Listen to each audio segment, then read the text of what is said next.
내용을 생각하면서 한 목소리로 천천히 봉독하도록 하겠습니다. 다윗의 아들 이스라엘 왕 솔로몬의 잠언이라.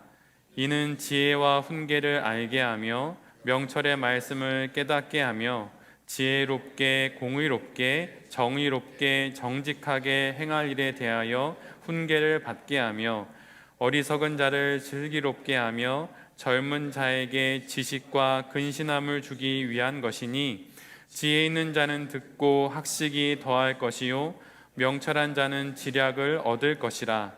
잠언과 비유와 지혜 있는 자의 말과 그 오묘한 말을 깨달으라.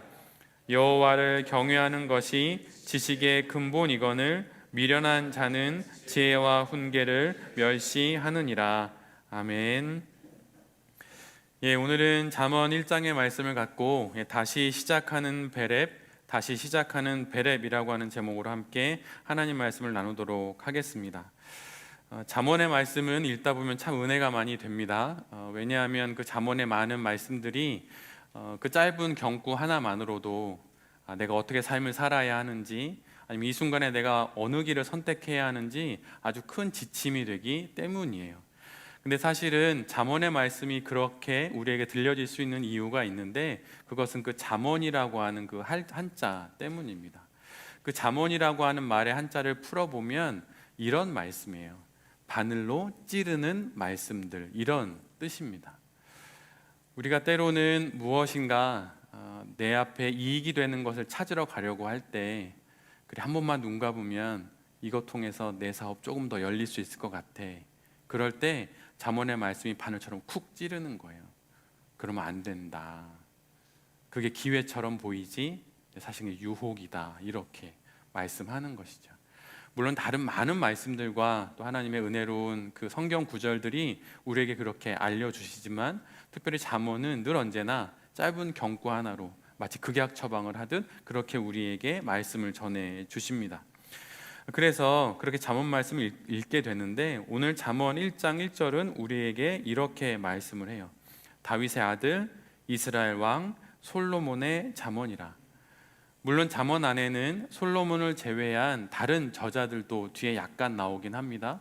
그런데 많은 말씀은 솔로몬이라고 하는 다윗의 아들, 그리고 왕이었던 사람이 지었던 잠언이에요. 한 나라의 왕이기도 하고 한 아비의 아들로서 평생을 살았던 솔로몬이라고 하는 한 인물이 그의 인생을 통틀어 살아보니, 이러한 내용을 갖고 살아가면 하나님의 말씀에 따라 우리의 인생을 온전히 잘 살아갈 수 있겠다라고 여겨서 31장에 대한 그 말씀을 모아 놓은 것이죠.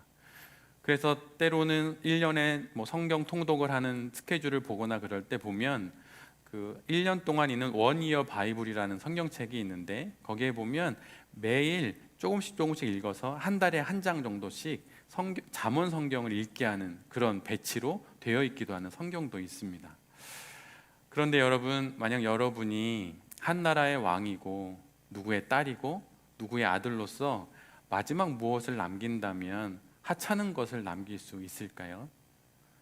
아마도 가장 소중하고 가장 귀한 것, 내가 없어도 나의 아들이나 나의 딸이 이 말씀만 가지고 있다면 80평생 그 긴 인생 동안 잘못된 길 가지 않고 잘못된 선택하지 않고 잘 살 수 있으리라 여기는 바로 그런 말씀을 모아서 분명 자녀들에게 줄 것입니다.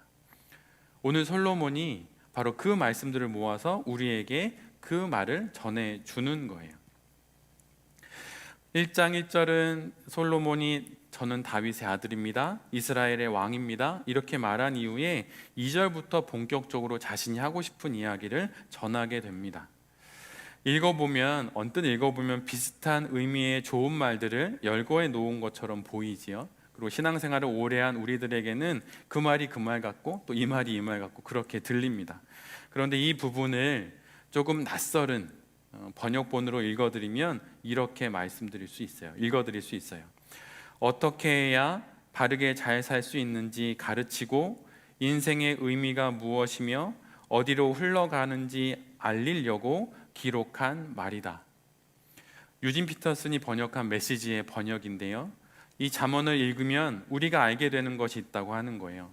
어떻게 해야 바르게 잘 살 수 있는지 우리가 그것을 배움을 받고, 두 번째는 인생의 의미가 무엇인지를 알게 된다고 하는 것입니다. 그리고 세 번째는 어디로 흘러가는지 알리려고 기록한 말이다. 우리는 어디서 와서 무엇을 하다가 나중에 어디로 가는 것일까요? 이 땅에서 재벌 총수로 살았던 많은 인물들이 있습니다. 그 사람들을 한 2년 전에 어떤 조사에 의하면 그 사람들의 평균 수명이 나와 있어요. 한 60여 명이 넘는 사람들을 조사한 건데 그 사람들의 평균 수명이 76세였습니다. 물론 스트레스가 많고 뭐 그럴 수도 있겠지만, 그렇다 하더라도 우리에게도 그런 스트레스가 없나요? 당장 다음 달 카드 대금 해결할 만한 돈도 없어서 통장을 열어보고, 아니면 SMS로 다음 달 결제 금액이 얼마입니다 딱 날라와도 철렁하잖아요. 아이가 아픈데 병원비가 없어서 끙끙 앓다가 마지못해서 가족에게 손 내밀 때도 다 있지요. 그래서 사실은 재벌 총수의 스트레스나 우리의 스트레스나 한 인생으로서 거의 비슷하다는 생각이 듭니다. 그런데 그들과 우리에게 큰 차이가 있죠. 그들에게는 막대한 재력이 있어요. 그들이 지불해서 사지 못할 의술이 그 당시 있었을까요? 그들이 돈을 사용해서 먹지 못할 의약품이 어디 있었을까요? 그들은 모든 것을 할 수 있었어요. 근데 그들은 76세에 죽었습니다. 평균. 근데 지금 이 시대 한국 사회에 살고 있는 사람들의 평균 수명이 83세나 84세예요. 여기 계신 자매님들은 더 오래 사시죠, 형제들보다. 도대체 그러면 우리가 이 땅에서 돈을 왜 벌고, 도대체 우리는 무엇을 하다가 어디로 가는 것일까요? 근데 잠언이 그것을 알려준다고 하는 거예요. 우리가 이곳에서 어떻게 하면 바르게 살 수 있고, 인생의 의미는 무엇이며 도대체 우리는 어디로 가는 것인지. 사실 우리가 함께 드리고 있는 이 베렘 예배는 4번의 변화를 겪었습니다. 맨 처음 2017년 시작할 때 한 달에 한 번 예배를 드렸죠.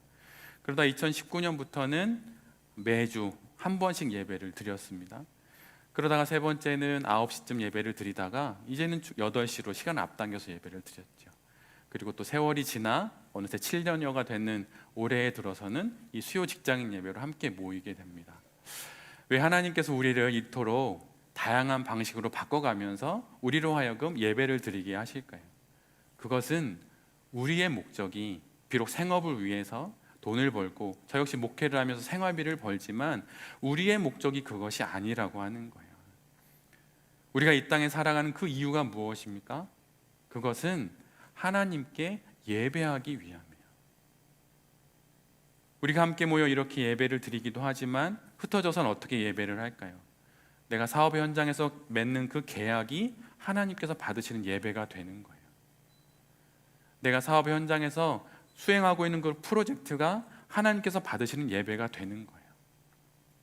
그런데 그 예배가 되어야 할 나의 사업과 나의 일들이 분명히 하나님께서 받으시겠다고 하시는 예배인데, 우리가 마땅히 드려야 하는 인생의 중요한 예배라고 할 수 있는 베렘 예배나 아니면 주일 예배나 그런 예배들이 소홀히 된다면, 사업은 세상 시류에 따라 돈 버는 일로 전락하는 것은 매우 쉬운 것입니다.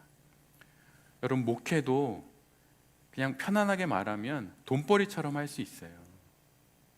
무엇만 없으면요, 예배하는 마음 없고 하나님 앞에서 목회하는 것 아니라 그러면 목회도 돈벌이처럼 할 수 있는 것입니다. 그런 목회자들도 보잖아요. 그 차이가 대단한 것이 아닙니다. 작은 차이에서 시작하는 거예요.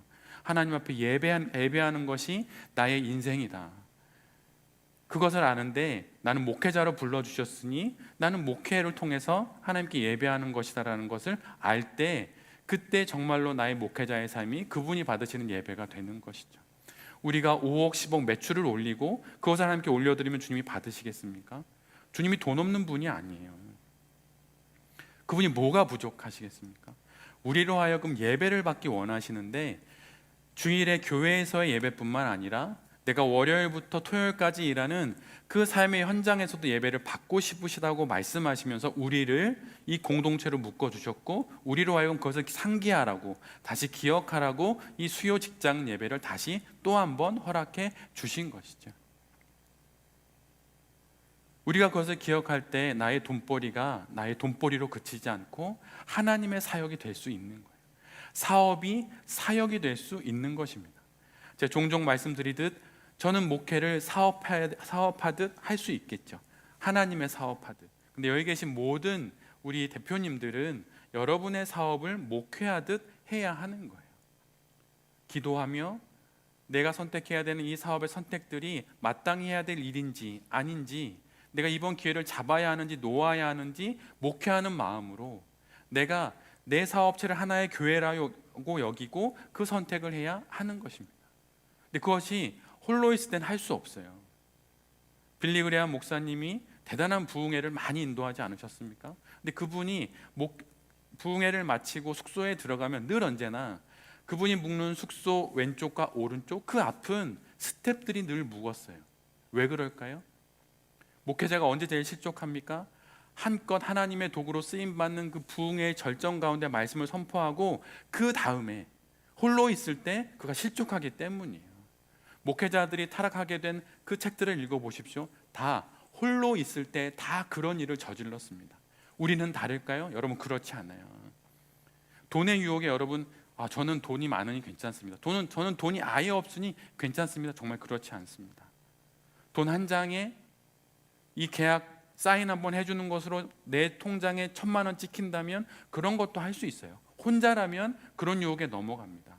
근데 그렇게 하지 말라고 나의 사업 파트너가 하면 안 된다고, 그건 하나님의 길이 아니라고 그러면 멈출 수 있는 거예요. 우리가 수요 직장인 예배 여기서 왜 드립니까? 바쁜 와중에 서로에게 그런 동역자가 되기 위함이에요. 그런 선택하시면 안 된다고. 그리고 지금 하나님이 주신 그것 두렵고 겁난다고 포기하면 안 된다고, 도전하셔야 한다고, 그것을 말씀 안에 분별해야 한다고 우리가 모이는 것입니다. 동호회가 아니에요. 우리는 이 가운데 이 공간 4층을 함께 공유하며 쓰는 동호회가 아니에요. 또 하나의 교회입니다. 제가 돌베 교회 담임 목사이기도 하지만 저는 베이징 랩 사목이기도 해요. 저는 사목의 정체성을 먼저 갖고 이 공동체에 왔죠. 동호회 아닙니다. 좀 이득이 되는 그런 사업적인 유익이 있는 그런 편의를 받는 곳이기도 하지만 그것은 더 중요한 것을 위한 그냥 1+1에 지나지 않아요. 베이징 랩, 우리 이 공간에서 사업하고 우리가 함께 예배드리는 이 공간에서 우리가 기억해야 되는 가장 기본이 무엇입니까? 그것은 우리가 사업을 예배하듯 목회하듯 해야 한다고 하는 거예요. 근데 그 일을 하면서 혼자 못하니까 모아주신 거죠. 그것을 아침에 큐티 묵상하고 하는 것으로 안 되니까 주중에 한번 이렇게 모여서 함께 예배를 드리는 거예요. 이것을 통해서 맞다, 내가 하고 있는 이 사업이 하나님이 받으시는 바로 그 일이다, 하나님이 받으시는 바로 그 목회다라는 것을 여기고 하나님 앞에 그렇게 예배를 드리고 사업을 하는 것이죠. 먼 훗날 하나님께서 우리 모두의 생이 끝나는 그 시점이 있을 때 하나님이 무엇을 받으실까요? 여러분 하나님께 무엇을 내어 드리시겠습니까? 며칠 전 딸아이와 함께 온 가족이 저녁 9시에 모여서 예배를 잠깐 드렸습니다. 짧게 드려요. 근데 예배를 드리고 나서 말씀을 한 장 읽고 서로 이야기를 나누고 질문할 걸 주고받는데 제 딸아이가 이런 이야기를 했어요. 엄마 아빠의 이야기를 들으면 죽음은 잔치의 종소리처럼 들려. 그런데 세상이 말하는 죽음은 너무 무섭다, 이런 얘기를 하더라고요. 초등학교 6학년 아이입니다. 아이가 무엇을 할까요? 근데 엄마, 아빠, 동생과 함께 지내면서 제가 죽음 얘기를 하지는 않습니다. 아직 어리기 때문에 오히려 즐겁고 행복한 얘기를 하죠. 근데 아이가 성경을 읽으며 누군가의 죽음을 보면서 아이가 들었던 생각이에요. 무엇이냐면 성경을 알고 성경을 안다고 하는 엄마 아빠의 이야기를 들으면 죽음이 천국잔치에 딸랑딸랑 종소리처럼 들린다는 거예요. 그런데 세상이 이야기하는 걸 들으면 너무 무섭다는 거예요. 오늘 우리가 함께 모여서 드리는 이 수요 직장인 예배 때 여기서 전해진 하나님의 말씀 우리에게 어떻게 들려야 합니까? 그것은 사업을 향한 종소리로 들려야 하는 거예요. 위험하다, 아니 이건 해야 한다, 출발 신호로 듣고 때로는 정지 신호로 듣고 우리에게 주신 이 사업을 감당해야 하는 것입니다. 그렇다면 그것의 시작이 무엇일까요? 오늘 잠언은 우리에게 이렇게 말해주고 있어요. 여호와를 경외하는 것이 지식의 근본이거늘 미련한 자는 지혜와 훈계를 멸시하느니라. 그런데 유진 피터스는 이렇게 번역합니다. 여러분 잘 한번 들어보세요. 하나님으로 시작하여라. 지식의 첫걸음은 하나님께 엎드리는 것이다. 하나님으로 시작하여라. 지식의 첫걸음은 하나님께 엎드리는 것이다. 이렇게 바꿔서 우리가 함께 읽을 수 있습니다. 하나님으로 시작하여라. 사업의 첫걸음은 하나님께 엎드리는 것이다. 여러분 매일 아침 일어나 가장 먼저 하는 일이 무엇입니까? 하나님께 엎드리는 거예요. 하나님, 제가 오늘 막아야 할 돈이 5천만 원이 있습니다. 제 능력이 없고 사방팔방 돌아봐도 이것을 해줄 사람이 없습니다. 하나님, 이것 막아주셔야 제가 이 사업하고 이 사업을 하나님께 영광 돌려드립니다. 그 기도로 우리의 첫 시작을 하는 겁니다.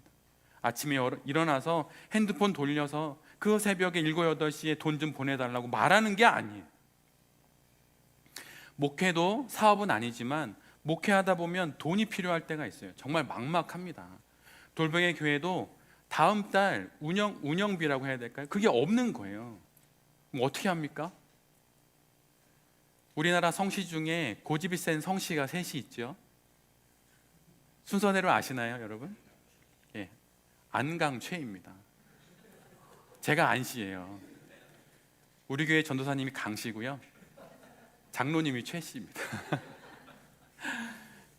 근데 제가 안씨 아버지와 최씨 어머니 사이에 태어났어요.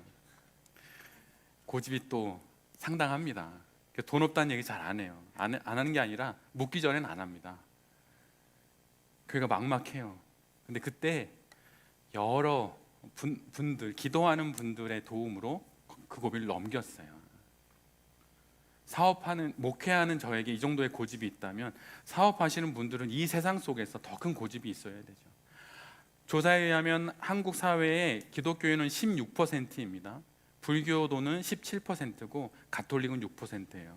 한국 사회는 기독교 사회가 아닙니다. 그 사회에서 기독교 마인드로 사업을 한다고요? 여러분 돈 뜯기기 좋은 거예요. 근데 어찌 기도하지 않고 시작할 수 있습니까? 기도하지 않고 하루를 시작할 수 있나요? 잘 풀리니까 그냥 될 것 같나요? 여러분 그러면 안 돼요. 신앙의 기본적인 원리가 있습니다. 이건 제 얘기가 아니고 믿음의 선인의 이야기인데, 하나님의 응답은 우리의 열망의 수준만큼 해주신다는 거예요.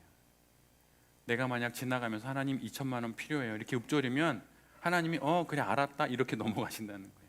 근데 강하게 하나님 정말 필요합니다 필요합니다 필요합니다 절실히 진실하게 기도하면 하나님이 그것을, 그 진실한 열망을 받고 응답해 주신다는 거예요. 여러분 이 이야기 들으면 좀 하나님이 야속하게 보이시나요? 필요한 거 알면 그냥 주시면 되시지. 근데 사실 이것이 하나님 우리를 아끼시는 거예요. 하나님 제가 1,000만 원 필요합니다 했는데 갑자기 통장에 1,000만 원 딱 들어오면 그렇게 사업합니다. 그러다 망해요. 근데 정말 간절히 기도해서 사업 자금이 마련되면 간절히 기도하면서 그걸 운영하는 거죠. 그러니까 더 단단해지는 거예요. 그래서 늘 내가 열망하는 것만큼, 하나님 그 수준의 만큼 내가 감당할 만큼 하나님께서 응답을 해 주시는 거예요. 여러분 정말 뜨겁게 사업 열망하십니까? 스스로에게 한번 물어보세요. 하나님 정말 이 사업 통해서 하나님 정말 영광 돌리고 싶습니다. 하나님 앞에 정말 귀하게 예배가 되고 싶어요. 막 이런 마음이 정말 있으신가요? 그럼 제가 느낄 수 있어야 될 것 같아요. 에이, 목사님이 사업을 몰라서 그래요. 근데 정말 그럴까요?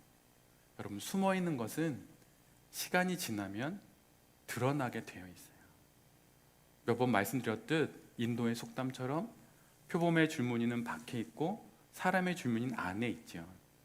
근데 시간이 지나면 그 사람 안에 있는 줄무늬가 보이는 법이에요. 아, 저분 돈 보고 사업한다. 저분 명예 때문에 한다. 저분 권위를 누리고 싶어서 그 일 한다. 근데 오래 보면 저 사람 진짜 하나님 때문에 사업한다. 이게 보이는 거예요. 하나님 때문에 사업을 하니 잘 안 될 수 있고 어려울 수 있겠죠. 순수한데 잘 못하는 거예요. 제가 많이 들었던 이야기입니다. 목사님 참 순수한데 확장성이 없어요. 이런 얘기를 많이 들었어요. 근데 목회하는 저는 목회니까 그럴 수 있다 치지요. 근데 여러분 순수한데 사업마저 순수하면 안 되겠죠. 그러니까 지혜가 필요한 거예요. 하나님 앞에 정말 순수하게 사업하면 뜨거운 열망이 막 나타나야 돼요. 저는 뭐 다음 달 굶어 죽어도 목회하다 죽었다 이러면 되지만 여러분은 사업이잖아요. 근데 그러면 안 돼요, 진짜. 그 열망을 느끼고 싶어요. 앉아 있으면서 제가 사실은 사측 막 기어를 훑어보거든요. 구석구석 훑어봐요, 사실은. 안 나오시면 왜 안 나오시나 이런 것도 보기도 하고. 근데 하나님 앞에 매달리는 그런 열망이 보여야 그래야 됩니다. 그러라고 아주 부족하지만 사목이라고 제가 있는 거죠. 이제 새롭게 베레비 다시 시작합니다. 하나님이 네 번째다, 다시 기회 준다 이런 걸 수도 있어요. 한 번 했더니 잘 안 되길래 두 번 했는데 세 번째도 안 되고 그래 다시 한번 해보자, 네 번째로 기회 주신 거죠. 여러분 이 기회를 헛되게 사용하지 마시고 이 기회를 꽉 잡으셔서 뜨겁게 하나님을 열망하면서 뜨겁게 사업하셔서 우리 가운데 매출액도 높은 기업 나와야 되지 않을까요? 순수한 건 제가 할 테니 확장성 있는 건 여러분이 하세요. 네. 그러면 여기 계신 모든 사업체를 통해서 하나님께서 마침내 영광을 받으실 것입니다. 돈 말고 그의 진실함으로 말이죠. 여기 계신 모든 베레베 대표님들과 또 이 말씀 전하는 제 자신이 하나님 앞에서 다시 새롭게 시작하는 그런 2월의 첫날이 되고 우리 베레베는 또 다른 새로운 시작이 되는 오늘이 되어서 열심히 사업하셔서 하나님께 영광 돌리시는 우리 모두가 될 수 있기를 간절히 기도드립니다. 아멘. 이 시간 주신 말씀을 기억하고